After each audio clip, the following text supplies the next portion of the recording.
Hi hello welcome back to my YouTube channel. Guys ദേ ഞങ്ങളെ album എത്തിയിട്ടുണ്ട്. ഞങ്ങളെ ആൽബം അല്ല കേട്ടോ, ചെക്കൻ്റെ വീട്ടിലെ ആൽബമാണ്, സുഗുവിൻ്റെ വീട്ടിലെ ആൽബമാണ്. അപ്പോൾ കല്യാണം കഴിഞ്ഞിട്ട് 6-7 മാസം ആവാനായിട്ടുണ്ട്. 7 മാസം കഴിഞ്ഞിട്ടുണ്ട്. അപ്പം ആൽബം കൊറിയറായിട്ട് അയച്ചതാണ് കേട്ടോ അവർ. അപ്പോൾ അവരുടെ പാക്കേജിലുള്ള എല്ലാ സാധനങ്ങളും ഉണ്ടോ എന്നൊക്കെ നോക്കിയായിരുന്നു ഞങ്ങൾ. അപ്പോൾ ഇതേ എന്തായാലും ആൽബം എന്ന് പറഞ്ഞിട്ടുണ്ടെങ്കിൽ കാണാൻ ഒരു ഹരാണല്ലേ. അപ്പോൾ അച്ഛനെയാണ് കേട്ടോ ഞങ്ങൾ ആൽബം ആദ്യം കാണി. ഞങ്ങളൊന്ന് ചെക്ക് ചെയ്തിട്ടുണ്ട്. ചെക്ക് ചെയ്തതിനു ശേഷം അച്ഛനാണ് ആദ്യം കാണിച്ചത്. കല്യാണത്തിന് അച്ഛനില്ലായിരുന്നു. എന്നെ അറിയാവുന്ന എൻ്റെ വീഡിയോസ് കാണുന്ന കുറച്ച് ആൾക്കെങ്കിലും, കുറച്ചല്ല ഒരുവിധ ആൾക്കാർക്കൊക്കെ അറിയാം അച്ഛന് വയ്യായിരുന്നു. അച്ഛൻ കല്യാണത്തിനില്ലായിരുന്നു. അച്ഛന് സ്ട്രോക്ക് വന്നതായിരുന്നു കേട്ടോ. ഒരു 10 ദിവസം മുന്നെയാണ്, കല്യാണത്തിൻ്റെ 10 ദിവസം മുന്നെയാണ് സ്ട്രോക്ക് വരുന്നത്. രാവിലെ ഒരു 7:30 ആയ സമയത്ത് എണീറ്റ സമയത്താണ് അച്ഛന് എന്തോ ബുദ്ധിമുട്ട്, എന്തോ ഒരു ക്ഷീണം പോലെയൊക്കെ തോന്നുന്നു എന്ന് പറഞ്ഞ് അങ്ങനെ ഞങ്ങൾ ഡ്രസ്സ് ഇടിപ്പിക്കുമ്പോൾ അച്ഛന് ഒറ്റയ്ക്കൊന്നും പറ്റണില്ല. അപ്പോൾ ഡ്രസ്സ് ഇടിപ്പിക്കുന്ന സമയത്ത് അച്ഛൻ്റെ കാലും കൈയും ഒരു ഭാഗത്തത് ഇളക്കാൻ പറ്റുന്നില്ല, വലത്തെ സൈഡിലുള്ളത് ഇളക്കാൻ പറ്റുന്നുണ്ടായിരുന്നില്ല. അപ്പോൾ അത് ഞങ്ങൾക്ക് മനസ്സിലായത്, അച്ഛനൊന്നും മനസ്സിലാവണില്ലായിരുന്നു. പക്ഷേ ഞങ്ങൾക്ക് മനസ്സിലായി ഞങ്ങൾ ഡ്രസ്സ് ഇടുമ്പോഴാണ്. കാരണം പാൻറ്റൊന്നും ഇടാൻ അച്ഛന് കാലൊന്നും ചെയ്യാൻ പറ്റുന്നില്ലായിരുന്നു.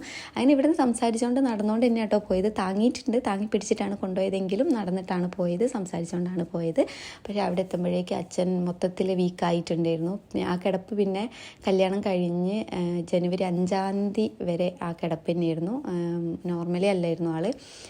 5 അല്ല, ജനുവരി ഒരു 2-3 ആവണ വരെ. പിന്നെയാണൊന്ന് കണ്ണുറന്നൊക്കെ സെറ്റായത്. പക്ഷേ ഇപ്പോഴും ഒരു ഭാഗം തളർന്നിട്ടൊക്കെയാണ് കേട്ടോ ഉള്ളത്. അപ്പോൾ കല്യാണത്തിന് അച്ഛനില്ലായിരുന്നു. അച്ഛൻ ആ സമയത്ത് സർജറി കഴിഞ്ഞിട്ട് അച്ഛന് ബോധം പോലും ഇല്ലായിരുന്നു. കാരണം ഹോസ്പിറ്റലിൽ പോയി കല്യാണം കഴിഞ്ഞിട്ട് പലരും ചോദിച്ചിട്ടുണ്ടായിരുന്നു ഹോസ്പിറ്റലിൽ പോയി രണ്ടാളും കൂടി ഒന്ന് കണ്ടാലോ എന്ന്. ഐ സി യു അല്ല, വെൻറ്റിലേറ്റർ ആയിരുന്നു. വെൻറ്റിലേറ്ററും കൂടി അതിനെക്കൊണ്ടും പിന്നെ കല്യാണം കഴിഞ്ഞപാട് ഇവിടെ നിന്ന് പൊടിയും അതും ഇതൊക്കെ ഉണ്ടാവും എന്തായാലും, ഡ്രസ്സിലും കാര്യത്തിലൊക്കെ. അപ്പം അവിടെ പോയതുകൊണ്ട് കാര്യമില്ല. പിന്നെ അച്ഛന് ഓർമ്മയേ ഇല്ല, അച്ഛന് ബോധം വന്നിട്ടില്ല. അങ്ങനെ ഒരാളടുത്ത് പോയി കണ്ടിട്ട് കാര്യമില്ലല്ലോ. നമുക്കൊരു സന്തോഷമായിരിക്കും പോയിട്ടുണ്ടെങ്കിൽ.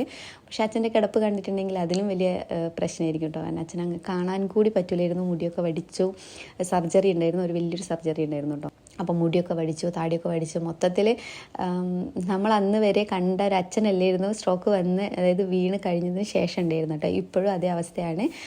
അപ്പോൾ അച്ഛനെയാണ് ഞങ്ങൾ ആദ്യം കാണിച്ചത്. കാരണം അച്ഛൻ കല്യാണത്തിനില്ലാത്തതുകൊണ്ടാണ്. അച്ഛൻ ഇപ്പം നോർമലാണ്, എന്താ പറയുക, ബോഡി അങ്ങനെ തന്നെയാണ്. പക്ഷേ മെൻ്റലി അച്ഛൻ ഓക്കെയാണ്. അച്ഛനിപ്പോൾ തിരിച്ചറിയാനൊക്കെ പറ്റുന്നുണ്ട് എല്ലാവരെയും. കുറച്ച് കാലത്തേക്ക് അച്ഛന് കുറച്ച് ബുദ്ധിമുട്ടൊക്കെ ഉണ്ടായിരുന്നു കേട്ടോ. ചില സമയത്ത് ഉറങ്ങി നീറ്റാൽ ഇപ്പോഴും ഇങ്ങനെ വണ്ടറടിച്ച പോലെ ഇങ്ങനെ ഇരിക്കും, ഒന്നും മനസ്സിലാവാത്ത പോലെയൊക്കെ ഇരിക്കും. പക്ഷേ എന്നാലും നമ്മൾ പ്രതീക്ഷിച്ചതിനേക്കാളും കുറച്ച് മാറ്റങ്ങളുണ്ട് അച്ഛന്.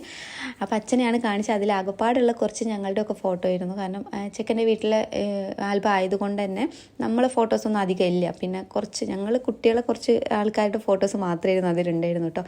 അച്ഛൻ ഭയങ്കര ആവേശത്തോടെ ഓരോരുത്തരെ നോക്കുന്നുണ്ടായിരുന്നു. പക്ഷേ അച്ഛൻ അറിയുന്ന ആരും അതിലില്ല. നമ്മൾ ആൽബം പറഞ്ഞിട്ടില്ലായിരുന്നു, പെൻഡ്രൈവ് അല്ലെങ്കിൽ ഫോട്ടോസ് മാത്രം മതി എന്നായിരുന്നു പറഞ്ഞത്. ചിലവ് ചുരുക്കുക എന്നുള്ളൊരു ഉദ്ദേശത്തിനായിരുന്നു കേട്ടോ. പക്ഷേ അതും ഞങ്ങൾക്ക് കിട്ടിയിട്ടില്ല. കാരണം അത് കുറച്ച് മിസ്സായിപ്പോയി അവൻ്റെ അടുത്ത് നിന്ന്. അത് ഭയങ്കര ഒരു അടിയാണ്. കാരണം നമ്മൾ ആകെ വിചാരിച്ച അച്ഛനെ കാണിക്കാമെന്നുള്ളതായിരുന്നു. പക്ഷെ അത് നടന്നില്ല. ഇനി നടക്കുമെന്നുള്ള അറിയില്ല കേട്ടോ. അച്ഛനൊരു സന്തോഷമായിരുന്നു ആരൊക്കെ ഉണ്ട് എന്തൊക്കെയാണെന്ന് കണ്ടിട്ടൊക്കെ ഉണ്ടായിരുന്നെങ്കിൽ. പക്ഷെ അതിന് പറ്റുമെന്ന് തോന്നണില്ല. കുറച്ച് കല്യാണ ഫോട്ടോ മാത്രമേ നമ്മളെ കയ്യിൽ കിട്ടിയിട്ടുള്ളൂ എന്തായാലും. അപ്പം ഇതാണ് ആൽബം. നല്ല അടിപൊളി ആൽബമാണ്.